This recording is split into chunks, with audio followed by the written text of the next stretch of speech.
Good morning everyone. कैसे आप सब लोग? आप लोगों के साथ एक स्टोरी शेयर करना चाहता हूँ, प्लीज़ ध्यान से सुनिएगा। एक लड़का था 12 साल का, उसका नाम था हर्ष। हर्ष की माँ को म्यूज़िक और पियानो बजाने का काफ़ी शौक़ था, तो वो चाहती थी कि हर्ष भी अच्छा पियानो बजाना सीखे। बट हर्ष को पियानो बजाने में कुछ खास इंटरेस्ट नहीं था। फिर भी हर्ष की माँ हर्ष को एक म्यूज़िक टीचर के पास लेके गई ताकि वो पियानो बजाना सीखे। कुछ सेशंस के बाद म्यूज़िक टीचर को पता चल गया कि हर्ष को कुछ खास इंटरेस्ट नहीं है पियानो बजाने में। लेकिन फिर भी सिलसिला ऐसे ही चलता रहा। हर्ष की माँ उसको म्यूज़िक टीचर के पास ले जाती, वो 1-1.5 घंटा वहाँ स्पेंड करता, सीखता और वापस आ जाता। म्यूज़िक टीचर को लगा कि मुझे अपने नोट्स में थोड़ा सा मॉडिफिकेशन करना चाहिए, सो दैट कि हर्ष को इंटरेस्ट आए और वो पियानो बजाना सीखे। वो नेक्स्ट डे जब हर्ष का वेट कर रही थी तो हर्ष नहीं आया। उसके दूसरे दिन भी हर्ष नहीं आया और फिर कई हफ्ते गुजर गए, हर्ष नहीं आया। अब एक दिन सिटी में बहुत बड़ा कॉन्सर्ट होने वाला था, तो टीचर ने सोचा कि वो अपने जो अच्छे बच्चे हैं उनको भेजेगी। उसने भी एक टीम बनाया और उसने भी भेजने का डिसाइड किया, परफॉर्मेंस देने का डिसाइड किया। तो एक दिन हर्ष म्यूज़िक टीचर के पास आया और रिक्वेस्ट करने लगा कि मुझे भी परफॉर्म करना है। तो म्यूज़िक टीचर ने कहा, तुम तो अभी बहुत ही पक्के नहीं हो, आप कच्चे नींबू हो, आपको और सीखना है, तो मैं आपको चांस नहीं दे सकती हूँ। ऐसा कहकर उसने हर्ष को भेज दिया वापस। दूसरे दिन फिर हर्ष आया और हर्ष ने फिर रिक्वेस्ट की कि मुझे बजाने का मौका दीजिए, मैं अपना बेस्ट दूंगा, मैं अच्छा बजाऊंगा। तो टीचर ने उसके एटीट्यूड को देख के, उसकी ज़िद को देख के कहा कि हाँ ठीक है, जब बीच में जब 15 मिनट का ब्रेक आएगा तो आप बचा लेना उस ड्यूरेशन में। तो हर्ष थैंक यू करके वहाँ से निकल गया। अब कॉन्सर्ट का दिन आया, सब लोग अच्छे से परफॉर्म करने लगे।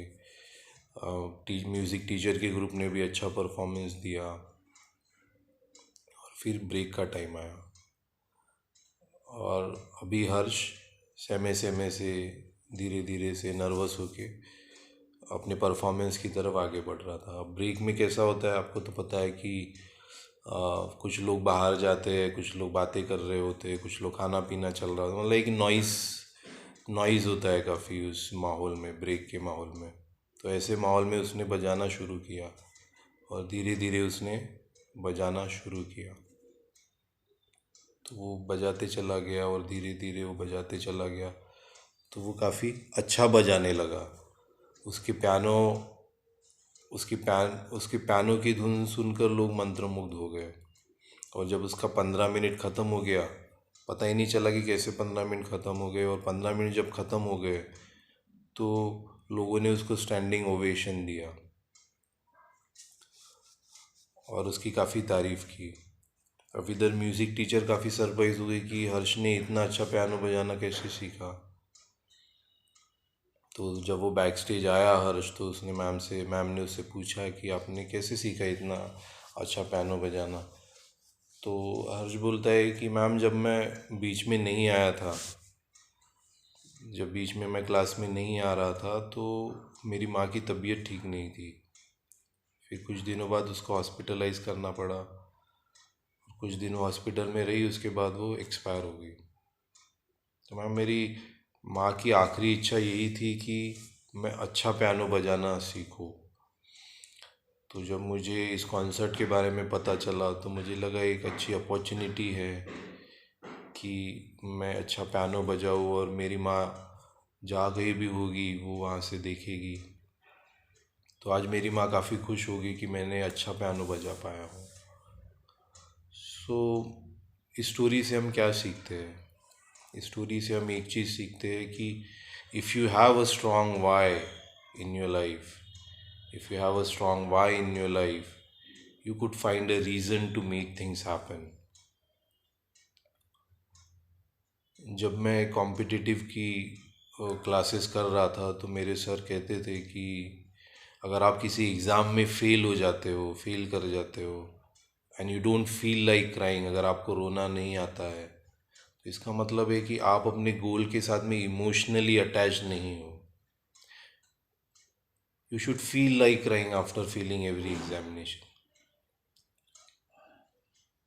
5 साल पहले जब मुंबई के रेलवे स्टेशंस में वाईफाई शुरू हुए, तो एक बंदा जो परिस्थिति की वजह से, परिस्थितिवश पढ़ा लिखा था लेकिन परिस्थितिवश कूली बन गया, तो उसने सोचा कि इस कूली की काम से मैं अपने फैमिली को एक अच्छा भविष्य नहीं दे सकता हूँ.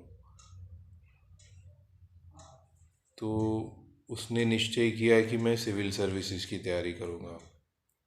तो जो फ्री वाईफाई का एक्सेस था, उससे जब भी उसको टाइम मिलता वो वीडियो लेक्चर सुनता था और पीडीएफ डाउनलोड करता था, ताकि बाद में वो उस चीज़ को रेफ़र कर सके. अपने थर्ड या फोर्थ अटेम्प्ट में ही become an IAS officer. This is a true story. I am not able to recollect the name of the person. It's a true story. So in stories से हम क्या सीखते हैं? स्टोरीज से हम ये सीखते हैं, दो चीज़ें सीखते हैं कि you should find a strong why in your life. ठीक है, हम कहीं जा रहे हैं, हम कोई सफ़र कर रहे हैं और हमें पता ही नहीं है कि जाना कहाँ है. So will reach know where.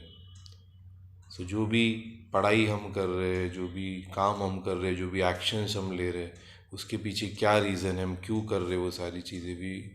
We should have a strong why in our life. Plus उसके साथ में इमोशंस ऐड कर दीजिए.